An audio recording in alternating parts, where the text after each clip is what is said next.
Who is the worse, Todd Chrisley or Cody Brown? Reality TV has given us a lot of bad dads and husbands, but Todd Chrisley and Cody Brown stand out as the worst. One is a Southern real estate mogul who is now in federal prison and has a knack for control and fashion. The other is a polygamist father who steadily destroyed his own family on national TV. Both guys have done things that made people gasp, made bad decisions, and raised so many red lights that traffic stopped. But in the end, who really is the worst husband or dad on reality TV? Let's break it down. I truly don't like seeing these two guys on TV. They are full of themselves and realize that this piece is about them. It seems like they don't care who they damage as long as they win. But in the end, all of their evil actions come back to haunt them. Todd established an empire on Southern charm, a love of nice things, and strict control over his traditional family, which he carefully chose. Chrisley knows best was intended to show off his idyllic life, but behind the fancy blazers and one-liners, things were getting worse. When it hit hard. First, let's talk about the problems with the law. Todd and his wife, Julie Chrisley, were in jail for more than $30 million in bank fraud and tax evasion. Not the kind of behavior you'd expect from a God-fearing Southern guy. Their image on reality TV wasn't just made up. It was supposedly built on a pile of lies, fake papers, and dirty financial tricks. And then there's the parenting. Todd's need for control affected every part of his kids' lives. He governed the house with an iron grip dressed in a pastel cardigan, telling them what to wear, no limited to, and even how to handle their love life. And even though it was funny on TV, it had real effects. His connection with his daughter Lindsay Chrisley got so bad that she terminated all ties with him. In public. And we can't forget about how vain he is all the time. Todd cared more about his Botox schedule than about half of the storylines on his own show. He used his looks as protection, but as the legal walls closed in, it became harder to overlook the fractures in the facade. Todd's downfall may have been spectacular, but it devastated the people closest to him for years. He grinned for the cameras and referenced the Bible the whole time. Then there was Kody, the polygamist father of sister wives, who somehow turned a show about religious plural marriage into a years-long lesson in how to ignore your feelings. The father of 18 kids started the show with 4 marriages. But at the end of season 19, he has 1 wife, 3 exes, and a family that is so broken that it can't be fixed. And the craziest part? He still doesn't seem to get what went wrong. Let's begin with the parenting. Kody has been upfront about favoring some kids over others. For example, he typically shows up for Robin Brown's kids' birthdays and other important events, but not for the other kids. It was hard to observe how much his kids had to deal with emotionally, especially during COVID, when he made restrictions that only applied to some families. And what about his husband credentials? Worse. He gaslit his wife for years, made fun of their worries, and then acted shocked when they left. Christine Brown's exit was a mic drop worthy of TLC, and Janelle Brown's silent exit was the last straw for the spiritual marriage. Then there's the moral high ground. Kody used his religion to explain why he did what he did, but only when it worked for him. As he steadily moved into a monogamous corner with Robin, the heavenly ideal of plural marriage became a joke. He kept saying he was still following God's plan. Kody's money problems also need to be mentioned. The Brown family's money problems have come up a lot. From buying empty land, Coyote Pass, to having to pay for 2 mortgages while half the family lived in rentals. It was messy, disorganized, and not going to last. But Kody has still been able to fool himself in a startling way through it all. He still talks like he's in charge of a family. 3/4 of your spouses left you on video, sir. Kody gets the title, even if Todd is a walking warning story. Why? Because Todd's damage was bad, yet it had a firm stop. The law got involved. The plot had an obvious path. But Kody's problems are still getting worse, and they're happening right now.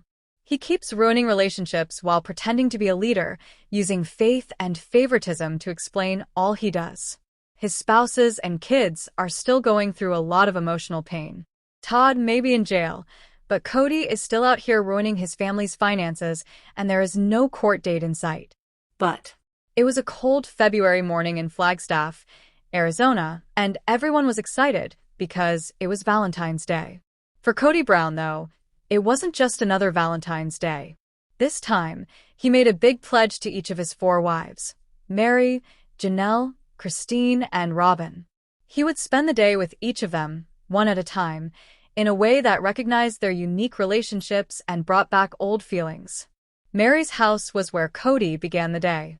She had made a lovely breakfast spread with heart-shaped pancakes, fresh strawberries, and whipped cream. There was a feeling of nostalgia between them, even though everything was silent. Mary took out a memory box full of old love notes, pictures, and cards from their early days while they sat together and drank coffee. Mary remarked softly, "I know things have been hard, but I still love the beginnings." Kody held her hand. "I want to try again, Mary. Even if it was just as friends who loved each other once, it still means something." They really laughed together for the first time in months. It wasn't romantic, but it did help. After that, Kody went to Janelle's house. She had planned to go hiking through the red rocks outside of town on Valentine's Day. Janelle didn't like roses and chocolates. She showed her love via action, courage, and respect. As they walked a rough route, Janelle murmured, "Let's talk about something real. Don't fake, and don't put pressure on yourself. 2 people are just trying to figure out what to do next." Kody liked that she was honest.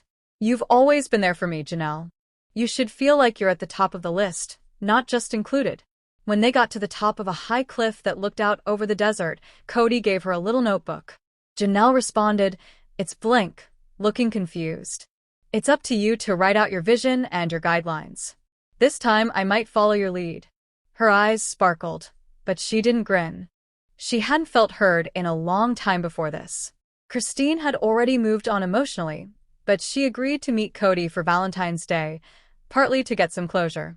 She had made a beautiful tea table in her backyard with pink flowers and old mugs. "I know you've moved on, Christine," Kody remarked, "but I wanted to honor the love we had. You brought me so much happiness and so many kids." "I didn't say it enough." Christine nodded. "It wasn't about flowers or dates, Kody. It was about being there. And you stopped coming. There was a long break." Christine then said, "But I'm happy now. And I hope you find happiness too, even if it's not with me." They raised a glass to their history, not with sadness, but with thanks. Robin was the last person to celebrate the day. Kody got to her house just as the sun was going down. Robin had turned the living room into a candlelit paradise while the kids were with their grandparents. "I wanted to make it special," she added quietly, wearing the outfit Kody had picked out for her on their wedding anniversary. Robin had always been the one he turned to the most lately, but even she was tired of the family stress. She added, "I miss when we were all together." Kody said, "Me too. But tonight, it's only you and me. We need to remember what we're still fighting for."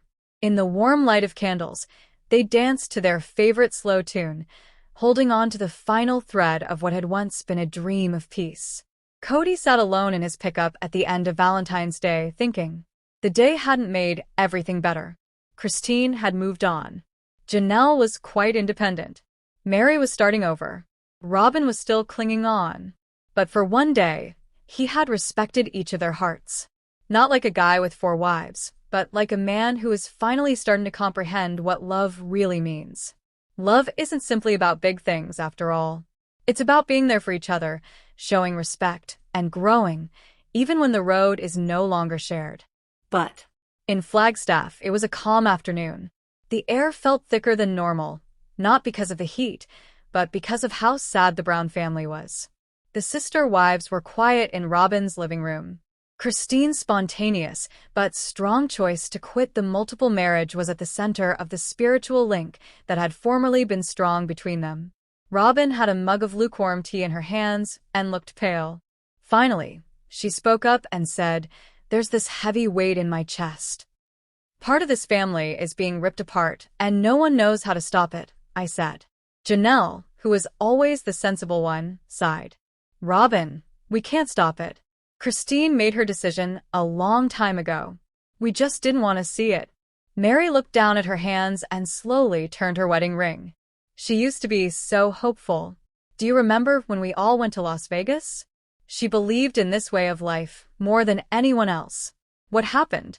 Janelle said quietly. What happened is that she stopped feeling loved. By Cody. By the family.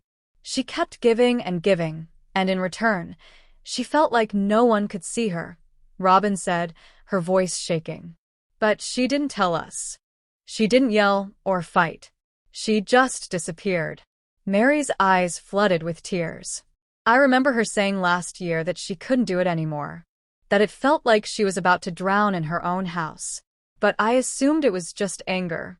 I never thought she would go. Cody went through the creaking front door, his face tense. He looked at his wives and saw that they were all quiet. He responded in a monotone voice, I just dropped off truly. Christine doesn't want to talk to me. She hardly looked at me. Janelle lifted an eyebrow. What did you think would happen, Cody? For years, you haven't been emotionally involved with her. Cody's jaw tightened. She gave up. She stopped caring about this family. On us. She didn't give up, Robin said in response. She picked herself for the first time. And maybe that's something we should have backed up instead of hated. Mary stood up, her voice breaking. We always assumed we would get older together. We'd sit on porches with our grandkids running around and giggle about how hard it is to raise all these kids. That dream is no longer there. No, Janelle answered firmly. It's not gone. It has changed. Christine isn't going away. She's starting over. And maybe we should too. All of us. In our own manner.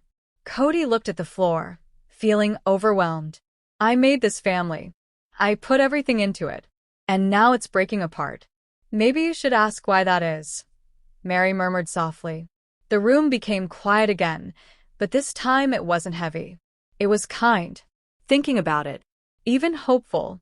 Because maybe, in the middle of all the pain, there was a new beginning waiting for Christine, and maybe even for them. But Flagstaff was quiet on a Sunday afternoon. The sun lit up the dusty roadways with golden light, making long shadows across the Brown family's cul-de-sac. The air was silent, but there was a lot of tension in the air. Everyone was invited to a family meeting at Christine's house. There had been whispers, soft, lingering looks, and a clear sadness in Christine's voice when she called, but no one knew what it was about. Christine stood by the kitchen counter in her house, holding a mug of lukewarm tea securely in her hands. As she watched the family come together, her pulse raced. Cody, Robin, Mary, Janelle, and the elder kids that could come all came one by one. Cody sat on the couch with his arms folded and his jaw tense. Robin looked around uneasily, already knowing something was wrong.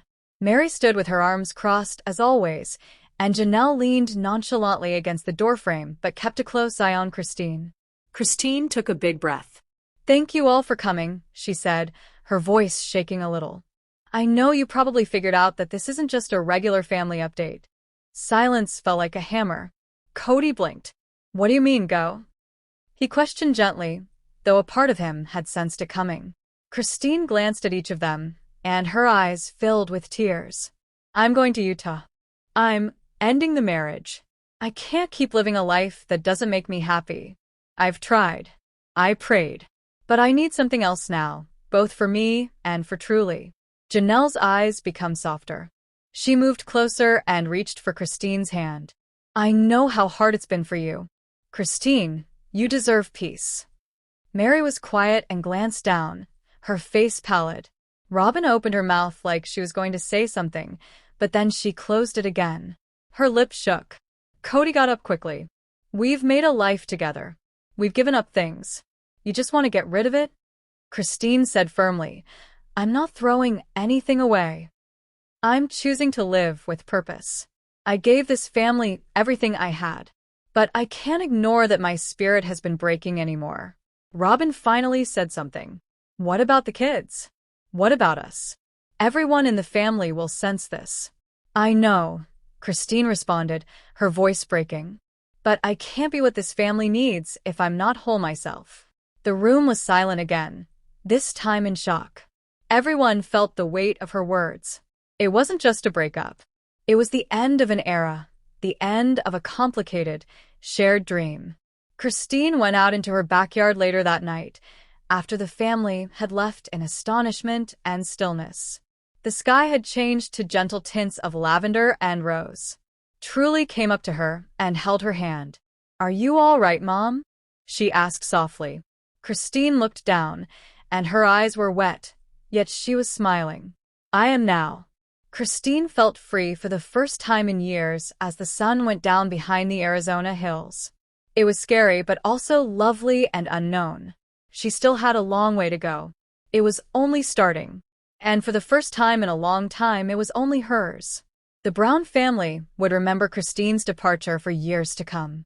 It wasn't just a farewell. It was a statement that no woman should ever feel like she has to live a life that doesn't make her happy. But Christine stood on the edge of her porch with a steaming cup of coffee in her hands. The sun had barely risen over the Arizona desert. She couldn't breathe as she looked out over the familiar landscape one more time. She had lived here for years, through good times and bad, births and deaths. Now she was leaving it all behind. The house was half empty on the inside. There were boxes lined up in the hallway. There was no sound in the kitchen. There were memories on every wall, in every corner, and on every doorknob. The giggles of her kids, the fights she had with Cody, and the times she spent with her sister wives all came rushing back to her. Christine wiped a tear from her cheek and tried to be tough. But it was hard. This shift wasn't only to a new address.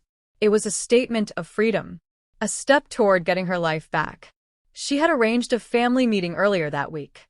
She sat alongside Kody, Robin, Janelle, and Mary at the big round table. Her voice shook, but she didn't give up. She said, "I'm going to Utah. I need to be close to my family, close to my kids. I need to be in a place where I feel important." The room was quiet. Kody looked shocked. Janelle reached across the table and squeezed her hand. She was crying too.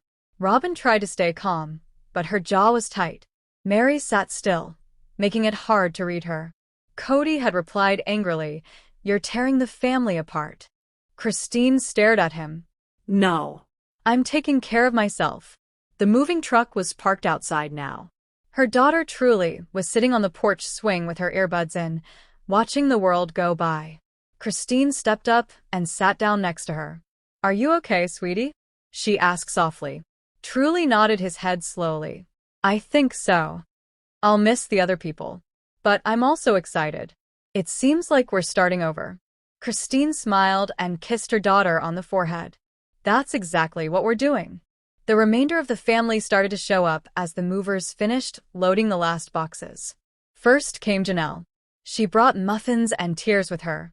"You are brave, Christine." She hugged her hard and added, "I'm proud of you." Next, Robin came with her kids. She looked worried, but she said softly, "I hope you find peace." Mary came by herself. She nodded stiffly, not looking at Christine. There were no words exchanged. Kody came in last. He strolled around the house gently, as if he were paying his respects. When he finally got close to Christine, his face was tense with emotion. He said, "I thought we would grow old together." "I did too," Christine said softly. "But getting older doesn't mean you have to stay where no one can see you." Kody turned aside, his jaw stiff. He didn't try to stop her. Christine looked back one final time as she got into the car with Truly. The porch, the family, the life she had made and outgrown. She cried freely now, yet her heart felt lighter than it had in years. They headed toward Utah, toward relatives, and toward hope. Christine didn't know what would happen in the future, but she finally thought it was hers. But the Brown family had been in the public glare for years, showing the world their unique plural marriage dynamic. Time brought change, heartache, healing, and now celebration. After a lot of problems, the family had an unexpected turn of events that led them to a season of weddings. Aurora, Robin's oldest daughter, was the first to say she was getting married to her college sweetheart, Isaac. The family had been through a lot, but this news brought back a sense of happiness and togetherness that had been lacking for a long time. Kody was still trying to figure out how to deal with his changing relationships with his wives. He saw the wedding as a chance to bring everyone back together, even if it was only for a weekend. He called an emergency family gathering at the big cabin in Flagstaff. The wives came one at a time. Christine arrived up from Utah with her fiancé, David. They were going to get married later that summer. Janelle came with her sons, but wasn't sure if she should remain the whole weekend. Mary came to see the kids out of respect, even though she was far away. And Robin? She was busy helping Aurora plan everything. Kody stood at the family table with a serious look on his face. He replied, his voice shaking, "This family has had its winter seasons, but maybe it's time for spring." Aurora's wedding made me think about how love is worth celebrating, no matter how messy it is. Robin nodded, tears in her eyes. "And we're not done yet. This year, there will be another wedding." Everyone gasped in shock. "Christine's getting married," Truly said with a joyful smile. Christine grinned pleasantly. "Yes, I am. David and I are getting married among the red cliffs of Moab, and I want you all to be there." Mary grinned after a short, uncomfortable stillness. "I guess I should tell it too, then. I'm getting married again next year. I met someone great, and this time it's different." People gasped and laughed in the room. Kody blinked. "So we're actually going to have, what? 3 weddings in 1 year?" 4. Janelle remarked all of a sudden, shocking everyone. "Also, Savannah is engaged." It felt like a dream. There was a sudden surge of monogamous marriages in a family that was notorious for polygamy. Kody saw his family, which was fractured in many ways but nonetheless connected by history, love, and children. The wedding of Aurora was classy and traditional, and it took place in a vineyard. All of the siblings came together to dance under fairy lights. Kody offered a speech that made everyone cry. Robin held on to his side and smiled with pride. Christine's wedding was both sad and freeing. She donned a golden dress that stood for new beginnings against the red mountains. Janelle was her maid of honor and stood next to her. Kody didn't go, even though he was invited. Instead, he sent a note wishing her peace and happiness. Savannah's wedding was sweet and young. She had her brothers lead her down the aisle and donned cowboy boots under her dress. The whole time, Janelle cried. Mary's wedding was the most personal. Only close friends and Leon, her child, came. The ceremony was spiritual, almost like a woman taking back her tale and no longer being held back by grief.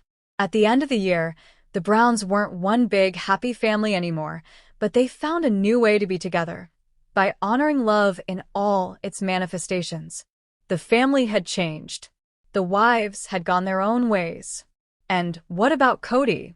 Finally, he realized that love couldn't be forced. It could only be given. The sister wives' family had a lot of weddings, but they weren't just about being married. They were also about healing, moving on, and accepting change. And for once, everyone in the family picture was happy. Hello, lovely viewers. Welcome to my channel. I'm Sabrina, and I hope you're having a great day. Please subscribe to the channel if you appreciate